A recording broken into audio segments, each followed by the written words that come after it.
नमस्कार। स्वागत, अभिनंदन। पुष्प अक्षत और चंदन, पुष्प अक्षत और चंदन, कुछ भी नहीं है हाथ में, बस खाली है समर्पण और शब्दों के कतिपय बंधन। मैं डॉक्टर मधु गुप्ता, सह आचार्य हिंदी विभाग, अपनी सहकर्मी डॉक्टर अनुपमा शेखावत और डॉक्टर अनीता के साथ एक बार फिर से उपस्थित हूं संवाद के इस मंच पर, आराध्य की साधना के लिए, साधना के आरोग्य के लिए, एक नए साधक के साथ। क्योंकि किसी ने बिल्कुल सत्य कहा है कि झेल ली हर चोट जाती साधना की ढाल से, चोट खुद ही फिसल जाती साध्य शक्ति उछाल से। साध्य की सामर्थ्य का अनुमान कुछ लगता नहीं, कौन सा संकट टला कब किसी को दिखता नहीं। साध्य की करुणा कृपा ही बचाती हर हाल में, झेल ली हर चोट जाती साधना की ढाल से।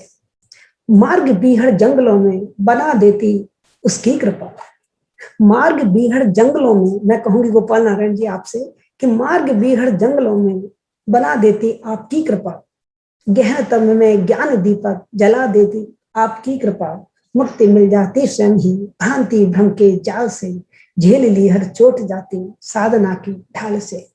मिल गए गोपाल नारायण, मिल गए गोपाल नारायण, खुद जिन्हें वैद्य के रूप में, वे गिर नहीं सकते कभी भी विकारों के कूप में। जूझने की शक्ति पा जाते, जूझने की शक्ति पा जाते वे सहजी हर हाल में, झेल ली हर चोट जाती साधना की ढाल से। आओ आओ सच्चे साधकों सी साधना इनसे मिलकर करें, आओ सच्चे साधकों सी साधना मिलकर करें।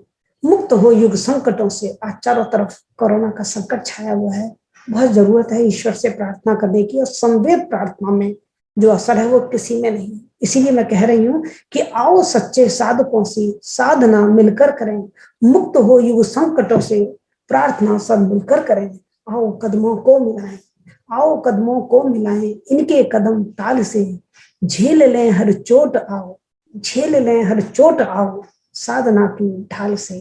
स्वागत है डॉक्टर गोपाल नारायण जी शर्मा साहब, आपका बहुत बहुत स्वागत है इस मंच पर।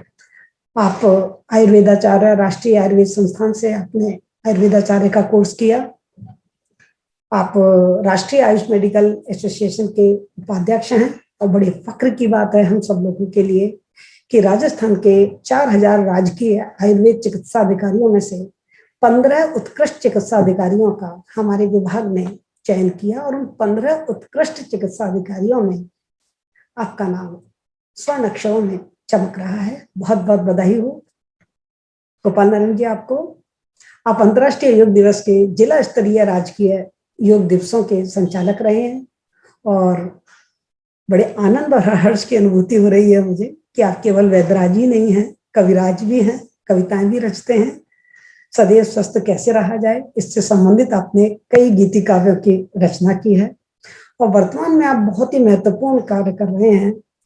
आयुर्वेद उपनिदेशालय जोधपुर में कोविड-19 के अंतर्गत ऑनलाइन और दूरभाष पर कोविड-19 से संबंधित आयुर्वेद परामर्श हेतु आयुर्वेद विशेषज्ञ के रूप में आपको तैनात किया गया है, और आप अपने इस कर्तव्य को बड़े जी जान से निभा रहे हैं।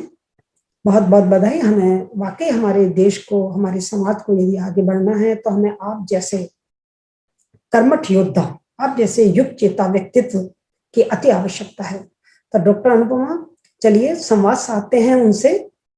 जल जाती जिसकी वेदी पर जग में व्याप्त विषमता, जल जाती जिसकी वेदी पर जग में व्याप्त विषमता, जीवन सौम्य सरस कर देने की है जिसने क्षमता।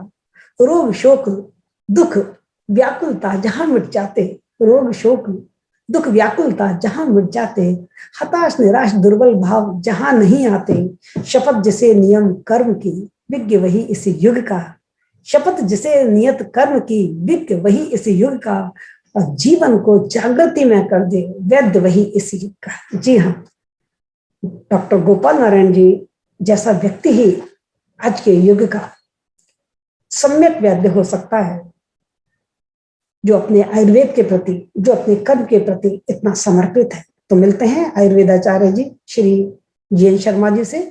Please doctor Anupama, proceed. Thank you ma'am, thank you so much. Sir good morning. सबसे पहले आपको मेरा प्रणाम स्वीकार करें आप। और कहते हैं ना, वैद्यराज साहब के सामने तो सर झुकाकर ही बात करनी होती है, इनके पास हमारी नब्ज होती है। अच्छा सर, क्वेश्चन। नमस्कार सर। सर मैं अपना प्रश्न शुरू करती हूँ। तो अभी आपके बारे में बताया कि आप इतने अच्छे वैद्यराज जी हैं, और आप खुद you are a poet also, आप पोइट भी बहुत अच्छे हैं। तो सर कैसे ये दो डिफरेंट प्रोफेशन को आप एक करते हैं? मतलब कहाँ तो एकदम वैद जिसमें आपको क्या क्या नहीं बताना पड़ता, और कहाँ कहाँ एकदम पोइट। तो कैसे आप इन दो प्रोफेशंस को एक मिला लेते हैं सर? आरंभ से ही जो मेरी पृष्ठभूमि रही, वो आरंभ से ही भारतीय संस्कृति वाली, भारतीय संस्कारों में मैं पला बड़ा। और पिताश्री के सानिध्य में जब मैं शुरू में बहुत छोटा था, 5 वर्ष का, तभी से उनका सानिध्य रहा। तो उनसे कुछ सीखने को हमेशा मिला करता था। उस समय जीवन के पहले 10 श्लोक उन्होंने मुझे सिखाए। आप सुन पा रहे हैं मुझे? बिल्कुल बिल्कुल बिल्कुल। जीवन का पहला श्लोक जो उन्होंने मुझे सिखाया, उस समय उनके आंतरिक ज्वर यानी कि टाइफाइड हुआ था, और उसके बाद में थोड़े थोड़े वो रिकवर होने लगे थे।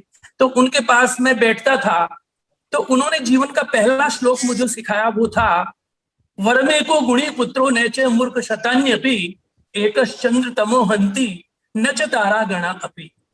गुणवान पुत्र या पुत्री एक ही अच्छा है, मूर्ख सो भी बुरे हैं, असंख्य तारे कुछ भी करामात नहीं दिखा पाते, जबकि कि अकेला चंद्रमा संपूर्ण अंधकार का नाश कर देता है। तो जीवन का पहला श्लोक मुझे सिखाया, जो अद्य पर्यंत, मेरी मृत्यु पर्यंत भी मुझे याद रहेगा। मेरा एक मानना है, बहुत सही बात। जो कुछ संस्कार देने हैं बच्चों को, जितनी जल्दी बचपन में दे दिए जाएं, तो वो उनको डंडा मारकर भी निकालने पे नहीं निकलेंगे। मृत्यु पर्यंत वे संस्कार उनमें वर्तमान रहेंगे। इसलिए जितनी अच्छी बातें सिखानी है, जितनी अच्छी बातें सिखानी है, वो हमको बचपन में ही सिखा देनी चाहिए। शास्त्रकार जो कहते हैं कि लालयेत 5 वर्षाणि 10 वर्षाणि ताड़येत प्राप्ते तो षोडशे वर्षे पुत्र मित्र मिदाचरे। इसमें कहीं भी कोई गुंजाइश नहीं है। बच्चा 5 वर्ष तक का है, तब उसका बहुत लाड प्यार कीजिए, बहुत लाड प्यार कीजिए। 10 वर्ष तक का जब होता है, तो उसके साथ में कुछ ताड़ना भी आवश्यक है, समय समय पर। और जब 16 वर्ष का हो जाए, तो उसके साथ में आपका ट्रीट ऐसे होना चाहिए जैसे कि वो आपका मित्र है, जिससे कि वो आपसे कोई भी कैसी भी बात हो, कितनी भी गलती की हो, वो आपसे छुपा ना सके, अपनी बात को आपके साथ में शेयर कर सके, आपके साथ संवाद कर सके। लेकिन ये तब ही होगा कि जब आप उसके साथ मित्रवत व्यवहार करें। बिल्कुल सही, बिल्कुल सही है सर, बिल्कुल सही है। मैं अपनी बात आगे कहने से पहले एक ऋग्वेद की एक प्रार्थना के साथ में हम इसका आरंभ करेंगे, जो आपने निश्चय ही अंतरराष्ट्रीय योग दिवस पर सुनी होगी। संगच्छध्वं संवदध्वं संवो मनांसि जानता देवाभागं यथा पूर्वे संजानाना उपासते संजानाना उपासते संजानाना उपासते। हम सब साथ मिलकर चले, हम सब साथ मिलकर बोले, हम सब एक स्वस्थ मानसिकता वाले होकर और अपने कर्तव्यों का निर्वहन सफलता पूर्वक ठीक उसी प्रकार करते रहें जिस प्रकार की हमारे पूर्वज करते आए हैं। यह प्रार्थना हमें काफी कुछ सिखाती है। संवाद बहुत ही आवश्यक है। जब से हमारा प्राणी मात्र की सृष्टि हुई, तब से ही संवाद है, न केवल मनुष्यों में अपितु पशु पक्षियों में, यहां तक कि वनस्पतियों में भी आपस में संवाद होता है। तो बिना संवाद के एक स्वस्थ समाज की कल्पना भी करना आकाश कुसुमवत हम समझते हैं। इसलिए संवाद होना चाहिए। समस्या चाहे छोटी हो, चाहे मध्यम प्रकार की हो, और चाहे जटिलतम हो, सभी प्रकार की समस्याओं का समाधान मात्र और मात्र स्वस्थ संवाद के द्वारा ही संभव है। इसीलिए हम इस संवाद को आगे बढ़ा रहे हैं शर्मा साहब। हाँ, समाज के विभिन्न क्षेत्रों से जो व्यक्ति अपने अपने क्षेत्र के महारथी हैं, उन लोगों से हम संवाद कर रहे हैं, और उसका वो संवाद हम अपने स्टूडेंट्स के साथ जोड़ना चाहते हैं। आपने बिल्कुल सत्य कहा कि संवाद से ही समस्या का समाधान है। गोपाल नारायण जी सर, मैं आगे इसको संवाद को ही आगे बढ़ाना चाहूंगी। सर आपसे एक क्वेश्चन और है। जैसे आपने शुरू में हमें 2 श्लोक सुनाए, एक तो पुत्रों के इस कंसर्न में और एक बच्चों को कैसे ट्रीट करना चाहिए इस कंसर्न में। तो सर ये सब आपके भी कोई रोल मॉडल रहे होंगे जिनको देख के आप प्रेरित होते हैं, जिनको देख के आपको लगता है हाँ मुझे, जैसे तो आप हमारे तो रोल मॉडल आप ही हैं, पर आपके भी वो कौन रोल मॉडल हैं जिनसे आप इंस्पायर्ड होते हैं सर? हर व्यक्ति का आरंभ जो होता है, बाल्यावस्था होती है, वो माता श्री के चरणों में और पिताश्री के चरणों में होती है। मैं मेरे पिताश्री से बहुत इंस्पायर रहा, उनसे मैं प्रेरित रहा। बहुत ही स्वयं के घर की प्रशंसा करना तो समुचित नहीं होता, लेकिन अपने गुरु की प्रशंसा अवश्य करनी चाहिए। गुरु के विषय में कहते हैं कि जो कपड़ा दर्जी कही व्योतत काठे को त्यों बड़ ही कसियाने, कंचन को जो सुनार कसे पुनि लोह को घाटे लुभार ही जाने, पाहन को कसी लेत सिलावट पात्र कुम्हार के हाथ निपाने, ऐसे ही शिष्य कसे गुरुदेव जो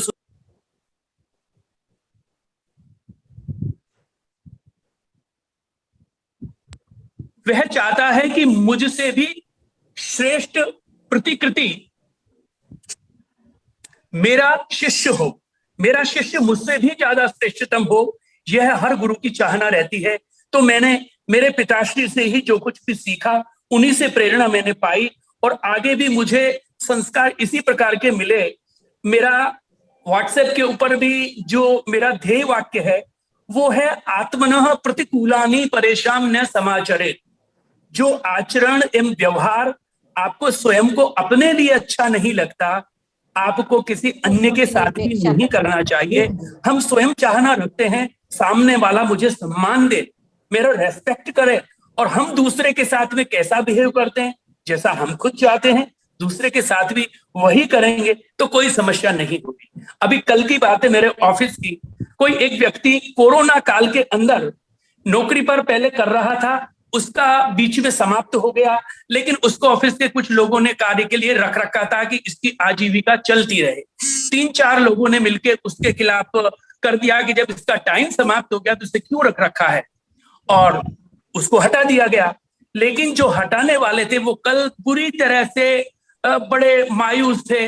उन्होंने आके कहा कि साहब हमने बहुत बड़ी गलती कर दी, हमसे अपराध बन पड़ा, ऐसे विकट समय में किसी की अपने पास से भी मदद कर दें तो वह भी बहुत अच्छी बात है, लेकिन जो ऑलरेडी चल रहा है उसमें हमने उसको किया तो ये उचित नहीं हुआ।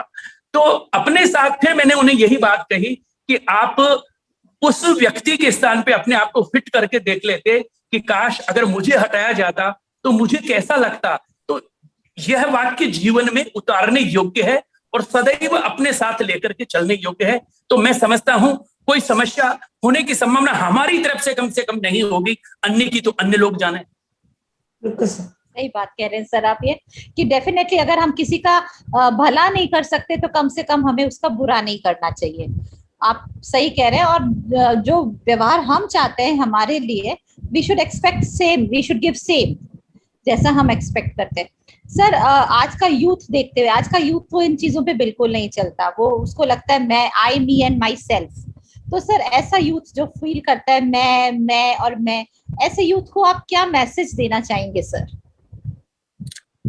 आज सबसे बड़ी समस्या जो है वो यह ही है कि हमारा जो परिवार, जब संयुक्त परिवार हुआ करता था तो उस समय इस प्रकार की समस्याएं बहुत कम थी।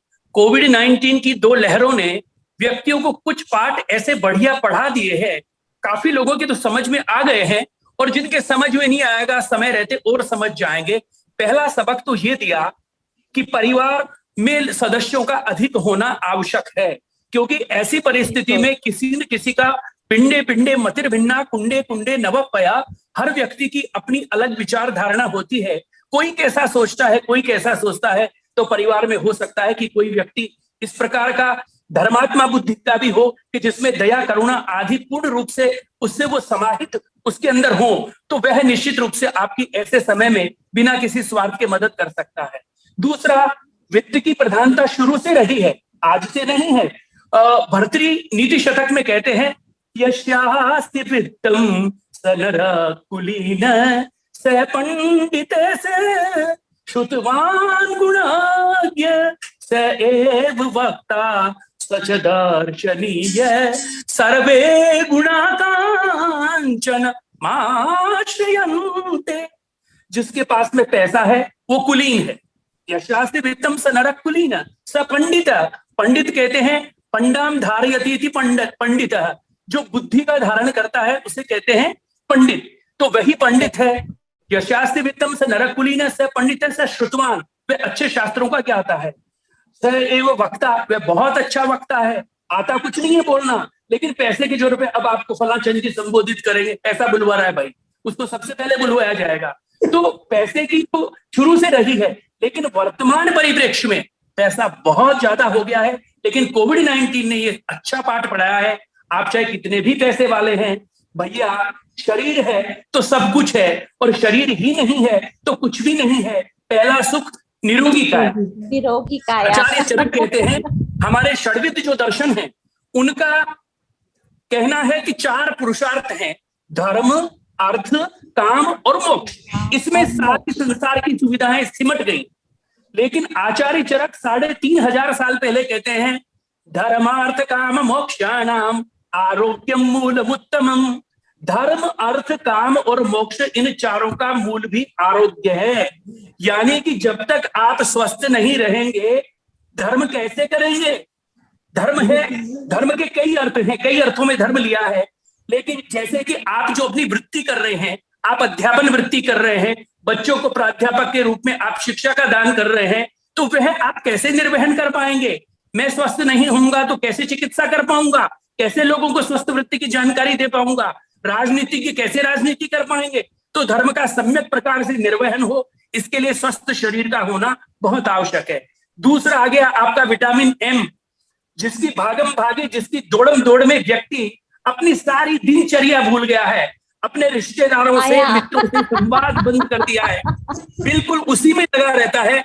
सुबह दिनचर्या शुरू होती है 9 बजे 10 बजे से उठता है, रात्रि 12-1 बजे 2 बजे सोता है। तो प्रकृति के जितना प्रतिकूल चलेंगे, प्रकृति आपको माफ नहीं करेगी। आप चाहे कितने भी पैसे वाले हैं, आपको प्रकृति के नियमों का पालन करना पड़ेगा। आयुर्वेद कहता है, ब्राह्मे मुहूर्ते उत्तिष्ठे जीर्णा जीर्णम निरूपयन्, यानी कि ब्राह्म मुहूर्त में उठ जाना चाहिए। अब दैट इज डिफरेंट थिंग कि आपकी मजबूरियां क्या है, आप 2 बजे तक जगते रहे, ये आपकी अपनी हेडक है, लेकिन आपको कुपरिणाम भुगतना पड़ेगा देर सवेर कभी न कभी।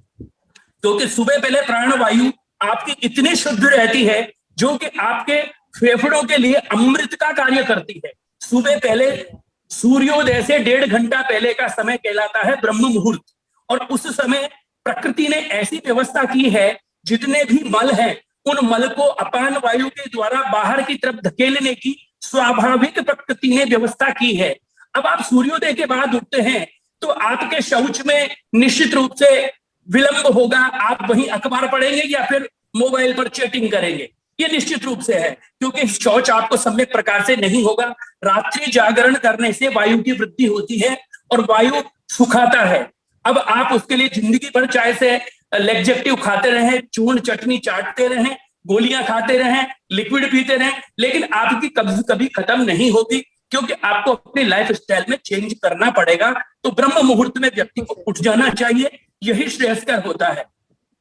और इसी प्रकार फिर सुबह उठने से लेकर के रात्रि सोने तक पर्यंत की सारी बातें बता रखी है। उन सब का यदि पालन किया जाए, मैं समझता हूं बीमार व्यक्ति बहुत कम से कम होगा। कहते हैं कि कीचड़ में पैर डाल करके धोने से बढ़िया है कि कीचड़ में पैर न जाए। हम बहुत ध्यान पूर्वक देख करके चलें। कहते हैं दृष्टिपूतम यसेत पादम, अच्छी प्रकार से देख करके मार्ग में चलना चाहिए। लापरवाही से चलेंगे तो निश्चित रूप से होगा। अब पैर आपका कीचड़ में सन गया है, there are so many kind of possibilities. पानी मिलेगा, नहीं मिलेगा, कम मिलेगा, ज्यादा मिलेगा, गंदला मिलेगा, साफ मिलेगा, नजदीक मिलेगा, दूर मिलेगा, लेकिन ढंग से देख के चलूंगा तो कोई झंझट ही नहीं है। इसलिए मैं मेरी तरफ से 2 पहिया वाहन चलाता हूं तो हेलमेट लगा के जाऊं, चाहे ढाणी में चला रहा हूं, चाहे गांव में, चाहे शहर में, चाहे सूनी सड़क पर, चाहे व्यस्ततम मार्ग में, मुझे लगाना अनिवार्य है। उसके बावजूद भी दुर्घटना होती है और मैं पंचक्यों को प्राप्त होता हूं, मेरा सिर फूटता है, तो प्रभु की कृपा। लेकिन जानबूझ के हेलमेट को लगा करके रखना कांच के ऊपर मिरर पे और पुलिस वाले को देख करके कि आगे चौराहे पे है, हेलमेट को झट धारण कर लेना, तो ये चीज किसको दर्शाती है कि आपका सिर आपका है या पुलिस वाले का, जीवन आपका है या पुलिस वाले का। आपके जीवन की रक्षा सरकार करती है, इट्स मैटर ऑफ वेरी सोरो। हमको अपने शरीर का स्वयं ध्यान रखना है। तो आचार्य चरक कहते हैं, सर्वमन्यत परित्यज्य शरीरम अनुपालयेत तद्भावे ही भावानाम सर्वाभाव शरीरिणाम। संसार की सभी चीजों को एक ओर रख करके अपने शरीर पर ध्यान दीजिए, क्योंकि यह शरीर है एक तरह का साधन, वाहन है, और जो जीवन है वो है यात्रा। आपकी यात्रा तभी सफल होगी जब आपका जो वाहन है वो झक्कास होगा और उसकी आप समय समय पर मेंटेनेंस कराते रहेंगे।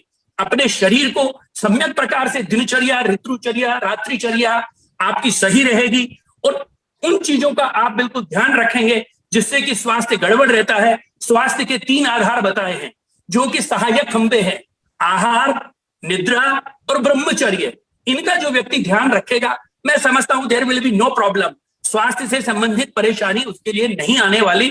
तो इन चीजों का आज के परिप्रेक्ष्य में बहुत ज्यादा आवश्यक है। जनता बुरी तरह डरी हुई है, उसके साथ में संवाद करना बहुत जरूरी है। आज व्यक्ति एकाकी है, आपके इष्ट मित्र हैं, आपके परिचित हैं, उनको आप दूरभाष कीजिए, उनसे आप बतियाइए। किसी से झगड़ा था तो भी आप उससे बतिया लीजिए, उसको इतनी प्रसन्नता का अनुभव होगा कि मेरे साथ कोई खड़ा है। क्योंकि पैसे से और खाली व्यक्तिगत रूप से उपस्थित होकर के ही नहीं कर सकते, आप संवाद से भी कर सकते हैं। तो ये सब हमें करना चाहिए। Thank you sir. Doctor Anita Sharma ने भी बहुत सारे क्वेश्चंस आपके लिए रख रखे हैं सर पूछने को, क्योंकि क्या है सबको इतनी जिज्ञासा है आपसे बात करने के लिए।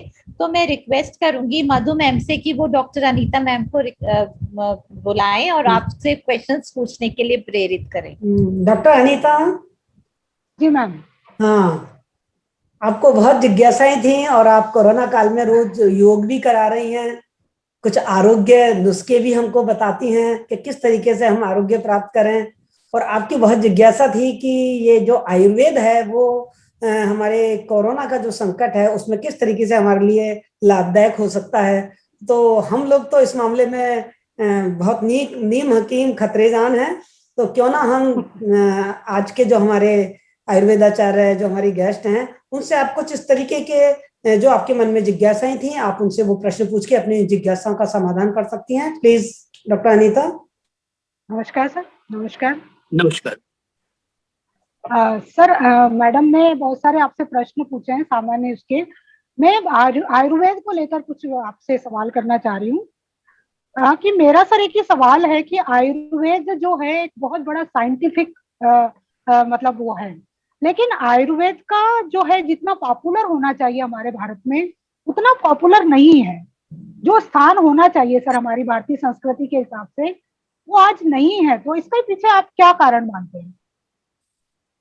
इसमें आपका प्रश्न बहुत ही सम्यक प्रश्न है और बिल्कुल ही समसामयिक प्रश्न है। वर्तमान परिप्रेक्ष्य में हम देख रहे हैं तो ये बात देखने को मिल रही है, लेकिन इसमें कोई एक पक्ष दोषी नहीं है।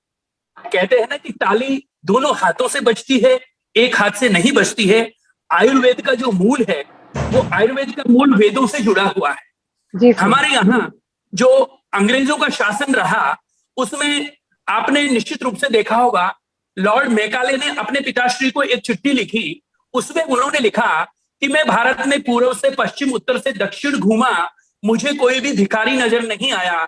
और मैंने यहाँ का लोगों से जब बात की तो ऐसा प्रतीत हुआ कि इस देश में संस्कृति और जो शिक्षा है वो ऐसी कूट कूट के भरी हुई है कि जब तक हम इस देश की संस्कृति को और शिक्षा पद्धति को नहीं बदल देते तब तक लोगों को इस देश के ऊपर हम शासन नहीं कर पाएंगे। इसलिए हमको एक स्ट्रेटजी बनानी होगी जिससे भारतीयों को ये लगने लगे कि जो कुछ भी आंग्लीय है, जो कुछ भी विदेशी है वो श्रेष्ठ है, और जो कुछ भारतीय है वो बिल्कुल बकवास है। तो आज मेरी खुद की भी आप स्थिति देख लीजिए, मैंने टोपी धारण कर रखी है, मुझे साफा लगाना चाहिए, मैं टोपी लगा रखा हूं, और हमारी सबकी ही कमोबेश यही स्थिति है। तो पढ़ाई से लेकर के चिकित्सा तक में सभी में यही स्थिति देखने को मिलेगी। और यद्यत आचरति श्रेष्ठ तत्तत् इतरो जना स यत् प्रमाणम कुरुते लोकस्तदनु वर्तते। यद्यत आचरति श्रेष्ठ, श्रेष्ठतम लोग, अब श्रेष्ठतम वर्तमान में कौन है? श्रेष्ठतम वर्तमान में है जितने भी बड़े राजनीतिज्ञ हैं, ऊंचे ओहदों पे बैठे हुए हैं, आईएएस वगैरह हैं, ये सारे लोग बिल्कुल आज की दृष्टि में उच्चतम, उच्च पदस्थ जो लोग हैं वे उच्चतम हैं। तो यद्यत आचरति श्रेष्ठ तत्तत् इतरो जन, वे लोग जैसा आचरण करते हैं वैसे ही दूसरा जनता उसका अनुकरण करती है। स यत् प्रमाणम कुरुते, वे जिसको प्रमाण देते हैं, लोकस्तदनु वर्तते, जनता उसका अनुकरण करती है। और एक बात और कही है कि महाजनो येन गतः स पंथा, महान व्यक्ति जिस रास्ते पर जाते हैं अन्य लोग उसी का अनुकरण करते हैं।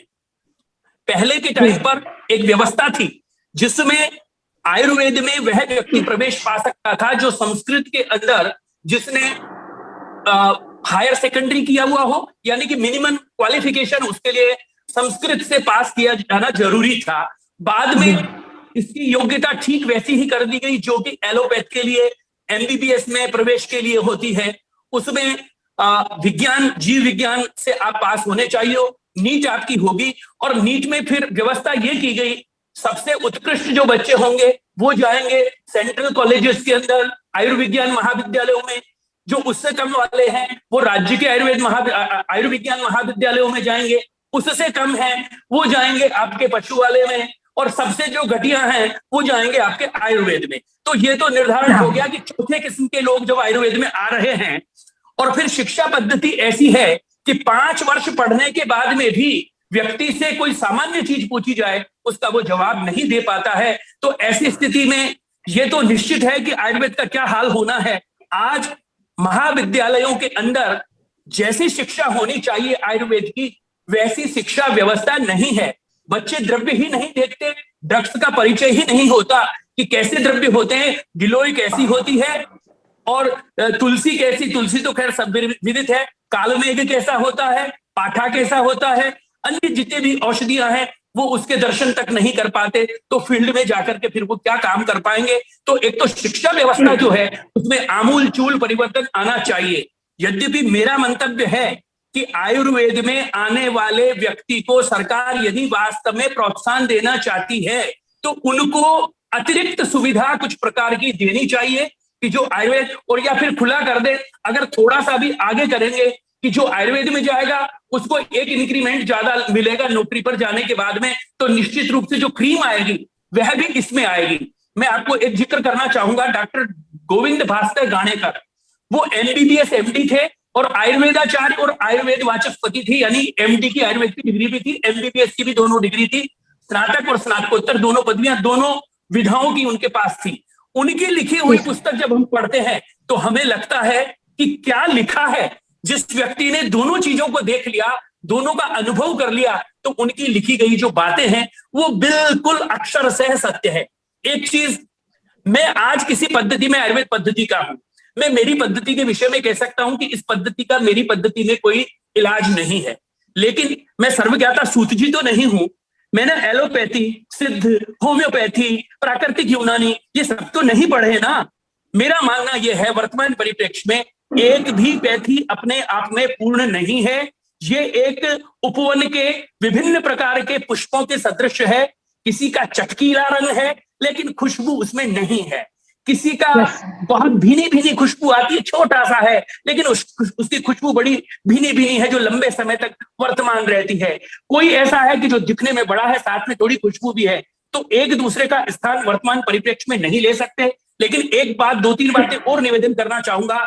लोगों में एक धारणा फैला दी गई है आयुर्वेद बड़ा स्लो काम करता है। ये धारणा बिल्कुल गलत है। व्यक्ति बीमार होता है, सबसे पहले घरेलू उपचार करेगा या आसपास में जहां मेडिकल स्टोर होगा वहां से कोई गोली ला करके खाएगा।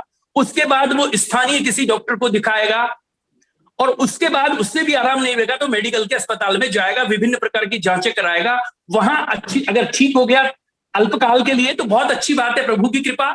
नहीं ठीक हो पाया, उलझ गया, तो फिर वो लास्ट में कहेंगे ठीक है यार ऐसा कर लो, तुम एक बार आयुर्वेद में ट्राई कर लो, देशी लेके देख लो। जैसे कि ट्राई करने के लिए आयुर्वेद बना है, इट्स मैटर ऑफ आयुर्वेद अपने आप में ऐसा साइंस है। मैं आपको एक उदाहरण देना चाहूंगा। किसी व्यक्ति को विबंध हुआ यानी कॉन्स्टिपेशन यानी कि कब्ज हुआ, मेडिकल में जाइए, देयर आर ओनली 2-3 थिंग्स, या तो आपको डल्कोलेक्स गोली देंगे या आपको क्रेमाफिन पीने की एक शीशी देंगे, ये आपको दे दिया जाएगा। चाहे आपकी प्रकृति कुछ भी है, चाहे आपके रोग कुछ भी है, आपने कब्ज बताया, कब्ज का इलाज कर दिया जाएगा। आयुर्वेद में यदि आप कहेंगे कि कब्ज है, तो यदि आप सामान्य रूप से कब्ज से पीड़ित हैं तो आपको अलग प्रकार की औषधि दी जाएगी।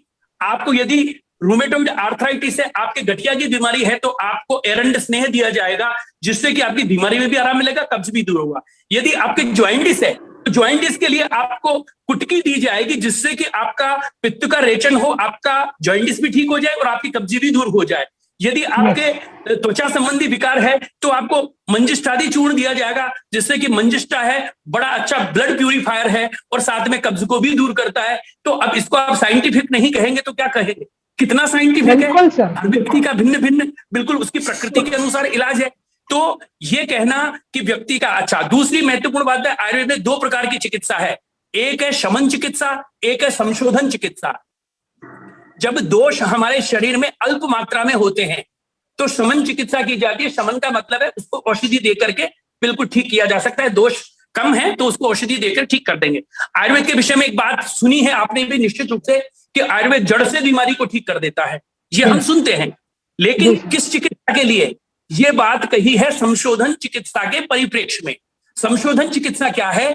जब शरीर में दोष इतनी मात्रा में बढ़ जाएं, आपके समझ लीजिए कि एक कोई भी पशु पक्षी आपके घर के अंदर आया, आपके ड्राइंग रूम में आकर के शौच कर गया और इतनी प्रभुत मात्रा में कर गया, अब आप कितनी भी अगरबत्ती जला लें, कितना भी स्प्रे छिड़क लें, वह ठीक नहीं होने का। उस मल को आपको बाहर फेंकना पड़ेगा, तब जाकर के फिर आप खुशबू फैलाइए तो काम बनेगा। छोटा सा है तो चलो उसके ऊपर मिट्टी डाल करके आप सफा कर सकते हैं। तो संशोधन चिकित्सा है, दैट इज वेरी इंपॉर्टेंट। और उसी के लिए कहा है कि संशोधन चिकित्सा जब होती है तो व्यक्ति के रोग वापस होने की संभावना नहीं होती, क्योंकि मूल है। आपने किसी वृक्ष को ऊपर से काट दिया तो वह जैसे ही अनुकूल परिस्थितियां प्राप्त करेगा वह वापस से ग्रो कर जाएगा और वह नष्ट नहीं होगा। लेकिन आपने मिट्टी खोद करके उसकी जड़ से उसको निकाल दिया तो दोबारा वह वृक्ष का वापस से अंकुरण नहीं होगा। ठीक इसी प्रकार यदि संशोधन चिकित्सा की जाएगी तो व्यक्ति का जितने भी दोष हैं वो शरीर से बाहर निकाल दिए जाएंगे, थोड़े बहुत बचेंगे, उसको शमन चिकित्सा के द्वारा ठीक कर दिया जाएगा। यह संशोधन चिकित्सा क्या है? आपने नाम निश्चित रूप से सुना होगा, पंचकर्म। 5 प्रकार के जो कर्म किए जाते हैं निश्चित आपने सुना होगा, लेकिन it will be wonder to know जिला चिकित्सालय पर भी पंचकर्म की व्यवस्था नहीं है। ये कटु सत्य है।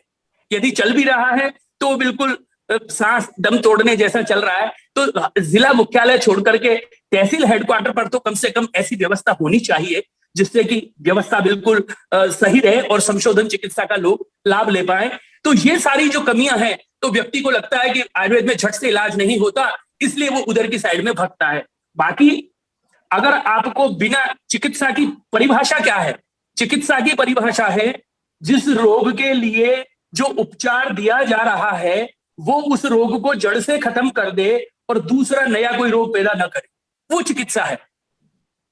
अब आज आपने बुखार के लिए कोई गोली ली, उस बुखार की गोली लेने से आपके कॉन्स्टिपेशन हो गया, आपके कलेजे में जलन हो गई और आपके रैशेज हो गए।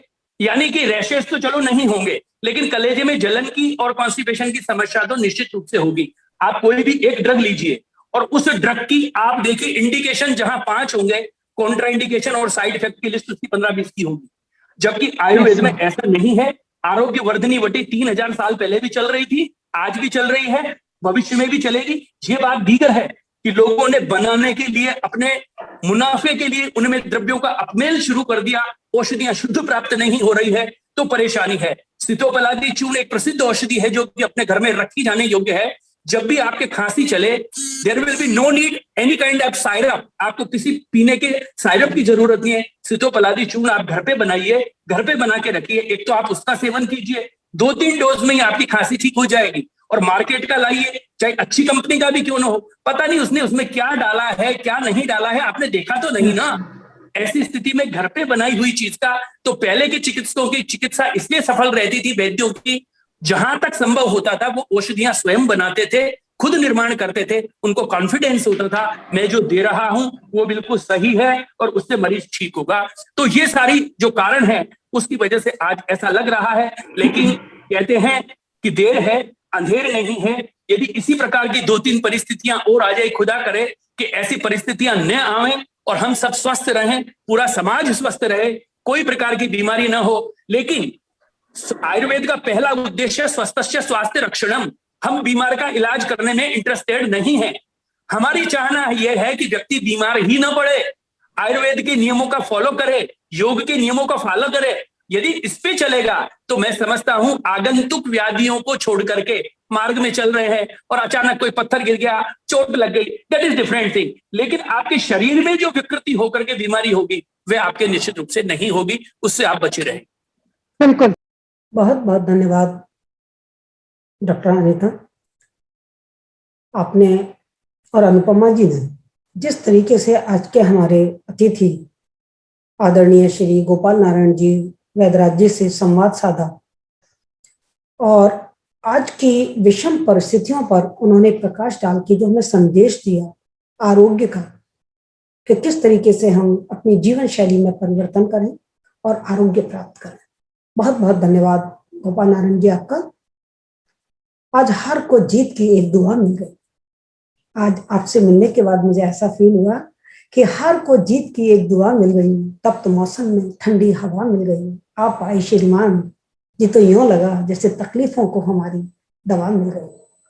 आपने अपने वक्तव्यों में, अपने संवाद में बड़ा बारीक साफ व्यंग्य किया हमारी वर्तमान शिक्षा प्रणाली पर, कि किस तरीके से हमको आज की शिक्षा प्रणाली को पुनः वेदों की ओर लौटाना चाहिए और हमारी जो अतीत की स्वर्णिम पद्धतियां हैं, जो संस्कार हैं, जो ज्ञान है, जो विज्ञान है, उसे हमें पुनर्जीवित करके अपनी भारतीय सभ्यता संस्कृति को एक नया गौरव दिलवाना चाहिए। बहुत बहुत धन्यवाद आपका कि आप आए और हमें आशा ही नहीं बल्कि पूर्ण विश्वास है कि हम जब पुनः आपको याद करेंगे आप हमारा इसी तरीके से मार्गदर्शन करते रहेंगे।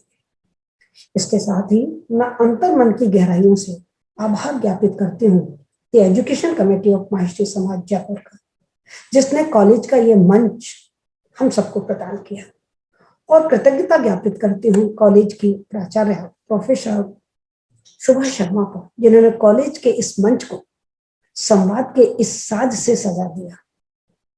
साथ ही धन्यवाद की पात्र हैं हमारी टेक्निकल टीम की सदस्य डॉक्टर अनीता और मिस हिमानी, जिनके अनवरत प्रयास से यह संवाद आप तक निरंतर पहुंचता रहता है। नमस्कार, कल फिर मिलेंगे एक नए संवाद के साथ। Thank you so much.